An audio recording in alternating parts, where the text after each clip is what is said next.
Break के बाद खुशामदीद। आगाज करते हैं बुलेटिन का लाहौर से, जहां मुस्लिम लीग नून का जनरल काउंसिल इजलास हुआ। 4 साल के लिए नून लीग के ओहदेदार बिला मुकाबला मुंतखब हुए। शहबाज शरीफ पार्टी सदर, मरियम नवाज चीफ ऑर्गेनाइजर, अता तारड़ नून लीग के डिप्टी सेक्रेटरी जनरल बन गए। इसाक डार को पार्टी के सेक्रेटरी खजाना का ओहदा मिल गया। साबिक वजीर आजम शाहिद खाकान अब्बासी को पार्टी ओहदा मिला, ना ही काउंसिल इजलास में आए। साबिक वजीर खजाना मिफ्ता इस्माइल भी मौजूद नहीं थे। वजीर आजम ने इसाक डार की टांगे खींचने वालों की खिंचाई कर दी। शहबाज शरीफ ने कहा, वजीर खजाना की टांगे खींचने वालों को पार्टी में रहने का कोई हक नहीं। पार्टी सदारत नवाज शरीफ की अमानत है। नवाज शरीफ आएंगे तो अमानत वापस कर दूंगा। रूस से तेल आना झूठे शख्स के मुंह पर जन्नाटेदार थप्पड़ है। लोग इसाक डार साहब की टांगे खींचने के लिए बातें कर रहे हैं पार्टी के अंदर। उनको पार्टी में रहने का कोई हक नहीं है। बिल्कुल दिन रात मेहनत हो रही है, पागलों की तरह सेहत उन्होंने अपनी खराब कर ली। उनके ऊपर बातें की जाए, ताने पूछता हूँ इस झूठे इंसान से। दिन रात साइफा अमेरिका और इम्पोर्टेड हुकूमत की गर्दान कर रहा था, हत्ता के जहर अवाम में, उनके दिलों में, जहनों में घोल दिया। इम्पोर्टेड हुकूमत है, रूस से फिर तेल सस्ता पाकिस्तान किस तरह आ गया? जन्नाटेदार थप्पड़ उसके झूठ के ऊपर, जन्नाटेदार थप्पड़।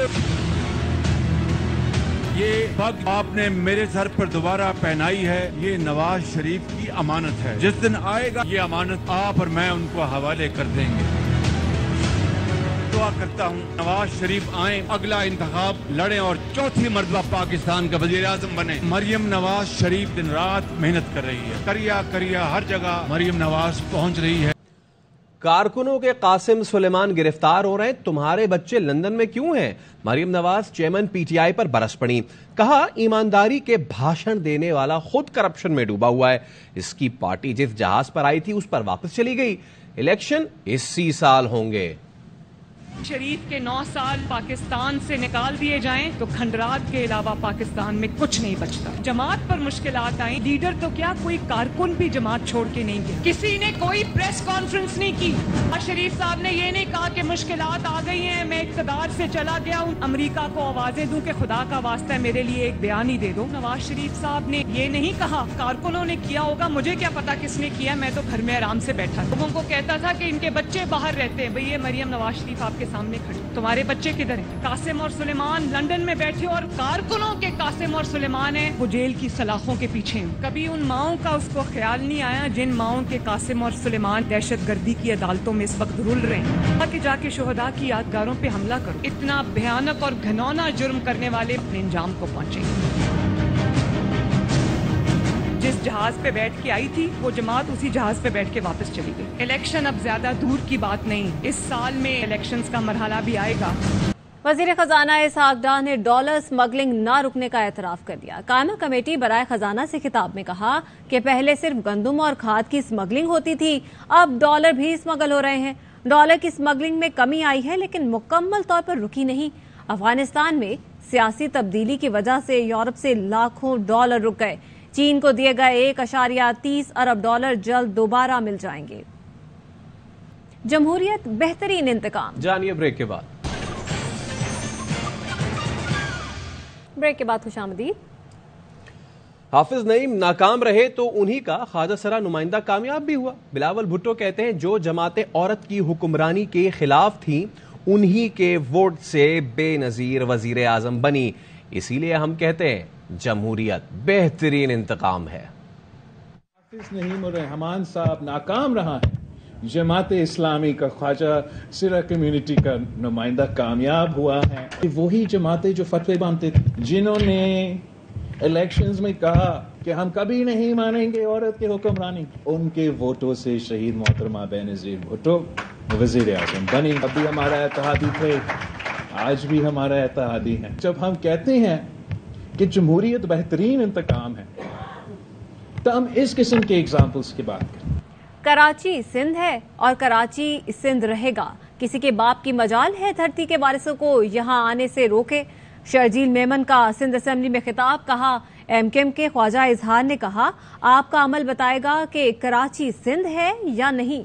में हड़तालें नहीं होती, बोरी बंद लाशें नहीं मिलती, अब गाड़ियां नहीं जलती, पता नहीं लिया जाता। कराची हमारे में लोग अफगानिस्तान से आ जाते हैं, खैबर पख्तूनख्वा से आ जाते हैं, पंजाब से, सिंध से आ जाते हैं। वो सिंध से आ जाते हैं, क्या कराची सिंध है? किसी के बाप में मजा ले आने से रोके। आप होते कौन हो भाई कि सन ऑफ द सॉइल को बना करो? जिसने ये ख्वाब देखा था वो लंदन में लॉक हो गया। कराची सिंध है, कराची सिंध रहेगा। कराची के लोगों ने कभी किसी जगह पैसा लगाने से आपको नहीं रोका, मगर हमारा मसला ये जो लग रहा है वो नजर तो आए। खर्च करने में तो नो डाउट जो महारत सुबह सिंध में है ना, वो महारत पूरी दुनिया में नहीं है। 75 करोड़ रुपए हमने कुत्तों की फैमिली प्लानिंग में खर्च कर। कुत्तों का इजलास हो रहा है, परेशान हो रहे हैं, कह रहे हैं किधर खर्च। मुकदमा लड़ रहा हूँ तो इसका मतलब है सिंध में मुकदमा लड़ रहा हूँ। अगर आज ये जगह हीरे मोती निकाल रही है, टैक्स निकाल रही है, तो इस जगह पे मेहनत करो भाई। कराची सिंध बिल्कुल सिंध है ना, कौन मना कर रहा है? आपका अमल बताया कराची सिंध है।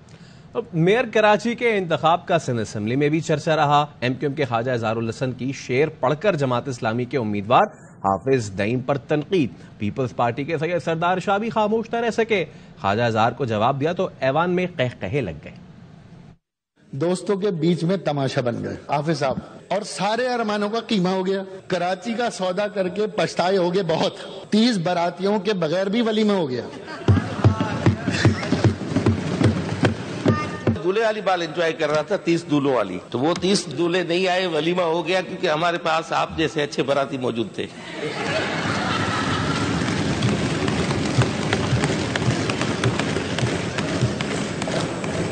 बिपरजॉय के खतरे के पेश नजर बंद अब्दुल्ला शाह गाजी का मजार जायरीन के लिए खोल दिया गया। कराची के 9 मुंतखब मेयर और डिप्टी मेयर भी पहुंचे। मुर्तजा बहाब और सलमान मुराद ने मजार पर चादर चढ़ाई और फातिहा पढ़ी। चादर चढ़ाने के लिए, दुआ करने के लिए कि जो मेहरबानियाँ और करम बाबा की तरफ से शहर के ऊपर, इस सूबे के ऊपर, इस मुल्क के ऊपर है, वो इसी तरीके से कायम और दायम रहे। खबरें और भी ये शामिल करेंगे इस ब्रेक के बाद। हमारे साथ रहिए। ब्रेक के बाद खुशामदीद। ख्वाजा आसिफ ने असातिज़ा को डाकू कहने पर माफी मांग ली। वजीर दिफा ने कहा असातिज़ा की इज्जत करते हैं, ये शोबा भी करप्शन से पाक नहीं, मगर वाइस चांसलर्स को डाकू कहकर तजावुज कर गया था। परसों या तरसों मैंने तकरीर की थी, वाइस चांसलर साहबान के मुतल्लिक को बात की थी। यूनिवर्सिटीज के फंड खा रहे हैं, मैं यूनिवर्सिटी गिनवा देता हूँ, वाइस चांसलर अरबपति बन गए हैं, सारे के सारे बैठे हुए हैं। उन्होंने आपको एक खत भी लिखा, जो मैं लफ्ज इस्तेमाल किया था डाकू का, उस पर एतराज किया। गैर मुनासिब लफ्ज था, असातिज़ा के बारे में इस्तेमाल करना, उसके लिए माजरत खा भी हूँ। दरखास्त करूंगा कि कार्रवाई में ये लफ्ज हज़फ कर दिया। सारे के सारे बैठे हुए हैं, असातिज़ा की दिल आज़ारी हुई है तो मैं उससे माजरत खा। लाहौर में लतीफ खोसा के घर पर फायरिंग, मुलाजिम जख्मी हो गया। एतजाज एहसन देरीना साथी के घर पहुंच गए। साबिक गवर्नर पंजाब और मारूफ माहिर कानून सरदार लतीफ खोसा की लाहौर में रिहाइशगाह पर फायरिंग। गैराज में मौजूद ड्राइवर ने आकर बताया कि उसकी टांग में गोली लगी है। हमलावर फरार हो गए। मैं 1:30 बजे रात के केस लिखवा रहा था, साहिल एक मेरे साथ बैठे थे, में मेरा ड्राइवर आ गया और उसने कहा कि मेरी टांग पर जो है ये गोली लगी है और फायरिंग हुई है बाहर। पुलिस का कहना है हमला आवरों ने 7 फायर किए, पिस्तौल और राइफल का इस्तेमाल किया गया। गाड़ी को भी जो है आगे फायरिंग लगी हुई थी और गेट है उसके अंदर भी फायरिंग हुई थी, निशान सारे मौजूद थे। माहिर कानून एतजाज एहसन खैरियत दरियाफ्त करने लतीफ खोसा के घर पहुँचे। वो उन्होंने बस डराने धमकाने की थी, वकील इस तरह नहीं डरते, इससे वकीलों में और यूनिटी पैदा होगी। और लतीफ खोसा वकला का एक लीडर है, कायद है। 4 माह पहले सरदार लतीफ खोसा का बेटा भी फायरिंग से जख्मी हुआ था, जिसके मुल्जिमान ताहाल पकड़े नहीं जा सके। खतरा टल गया, बिपरजॉय मुड़ गया। ब्रेक के बाद वेलकम बैक। इस्तेहकाम पाकिस्तान पार्टी में अभी शामिल नहीं हुआ। प्रोग्राम सवाल ये है में महमूद मौलवी की गुफ्तगू। कहा मंगल को बताऊंगा कि पार्टी ज्वाइन करनी है या नहीं। इस्तेहकाम पाकिस्तान पार्टी का मंशूर सामने आने दें। फवाद चौधरी, इमरान इस्माइल, अली जैदी ने अभी तक आईपीपी को ऑफिशियल ज्वाइन नहीं किया है।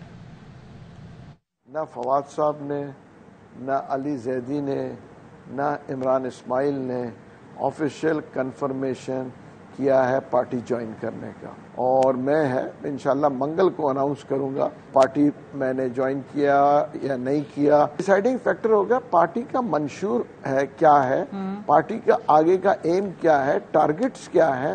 देखिए ना, सिर्फ और सिर्फ पार्टी ज्वाइन करना नहीं, देखिए मंशूर होना चाहिए। पाकिस्तान से रुख मोड़ने वाले समंदरी तूफान ने भारतीय गुजरात में निजाम जिंदगी दरहम बरहम कर दिया। रास्ते में आने वाली हर चीज तहस नहस कर दी। राबता पुल बह गए। 125 किलोमीटर फी घंटा की हवाओं ने तबाही मचा दी। सहरा में बारिश। थरपारकर में वक्फे से बारिश का सिलसिला जारी है। तूफानी बरसात के बाद इस्लामकोट, डिपलो, छाछरो, नगर पारकर ज़ेरे-आब आ गए। मुख्तलिफ इलाकों में सड़कों पर पानी जमा हो गया।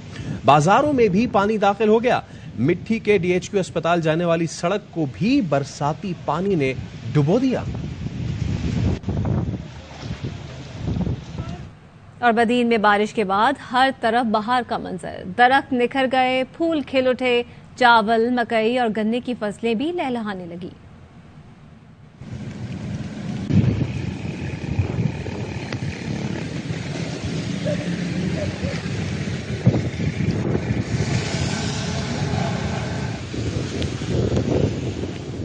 उधर हैदराबाद में बारिश के बाद मौसम खुशगवार हुआ।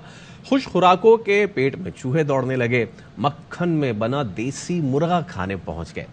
मजीद जानते हैं जाहिद कलड़ों से। हैदराबाद में दिन भर कभी हल्की तो कभी तेज बारिश के बाद रात का टाइम हुआ है और खाने का टाइम हुआ है, तो लोगों ने मुख्तलिफ होटलों का रुख किया है। इस वक्त जिस जगह पे हम मौजूद हैं, यहाँ पे जो स्पेशली है वो यहाँ पे देसी मुर्गा है, जो कोई लोग बड़ा पसंद कर रहे हैं और खाने भी आ रहे हैं। देसी सिंधी मुर्गी है जो तैयार होती है, जिंदा वजन में तैयार किया जाता है और हमारा स्पेशल मसाला जो हमारे होटल पे तैयार होता है, बाकी ये लकड़ी में तैयार किया जाता है, इस वजह से इसमें जायका होता है। ज्यादातर कराची के लोग आते हैं।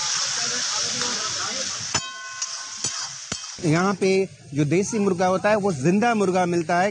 बाकी होटलों पे तो देसी मुर्गा मिलता है लेकिन वो कटा हुआ होता है। यहाँ पे देसी मुर्गा जो है वो मक्खन में बनाया जाता है। इसके लिए यहाँ पे बहुत दूर दूर से, इवन हैदराबाद के बाहर शहरों से भी लोग देसी मुर्गा खाने यहाँ पे आते हैं।